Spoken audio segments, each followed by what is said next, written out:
Supreme court ने शिंदे गुट को बड़ी राहत दी है। सुप्रीम कोर्ट ने सदस्यता रद्द करने के डिप्टी स्पीकर नरहरि झरवाल की जो कार्रवाई थी उस पर जो जवाब देना था उसके समय को अब 11 जुलाई तक बढ़ा दिया है। इससे पहले यह डेडलाइन आज शाम 5 बजे खत्म हो रही थी। इस बीच बड़ी खबर आ रही है, राज्यपाल भगत सिंह कोश्यारी के पास जाने की तैयारी में है इस समय एकनाथ शिंदे और 38 उनके साथ शिवसेना के बागी विधायक। यह बड़ी खबर है, राज्यपाल के पास जाने की तैयारी में शिंदे गुट।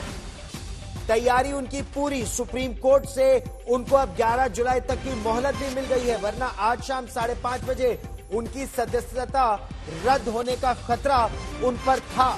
अविश्वास प्रस्ताव लाने की मांग अब कर सकते हैं।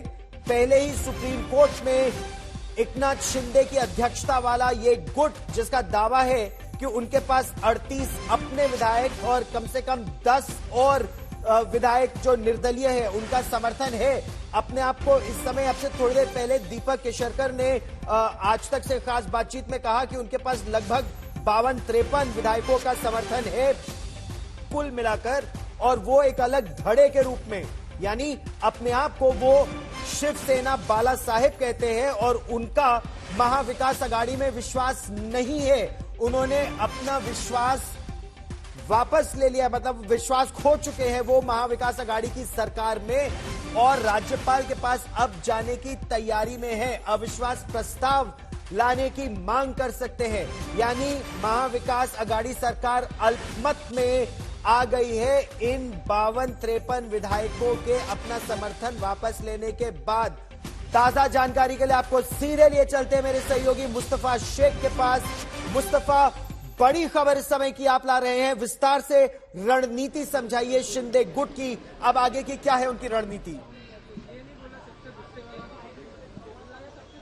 बिल्कुल, आपको बता दें सुप्रीम कोर्ट का जो ऑर्डर आया है उसके बाद मैं इस वक्त सागर बंगले पे खड़ा हूं। देवेंद्र फडणवीस का ये ऑफिशियल रेसिडेंस है। यहां पर भी जो है हलचल तेज हो चुकी है। बताया जा रहा है बीजेपी की कोर कमेटी की जो बैठक है वो शाम को 5 बजे रखी गई है। इसमें आगे की रणनीति जो है वो आप कह सकते हैं कि तय की जाएगी। ये बात सुनने में आ रही है सोर्सेज द्वारा। बीजेपी में एक तरह से खुशी का माहौल है जब से सुप्रीम कोर्ट का जो ऑर्डर आया है जिसमें डिस्क्वालिफिकेशन जो है उसके लिए टाइम बढ़ाकर दे दिया गया है एमएलएस को, यानी कि उन्हें डिस्क्वालीफाई नहीं किया जा सकता 12 तारीख तक।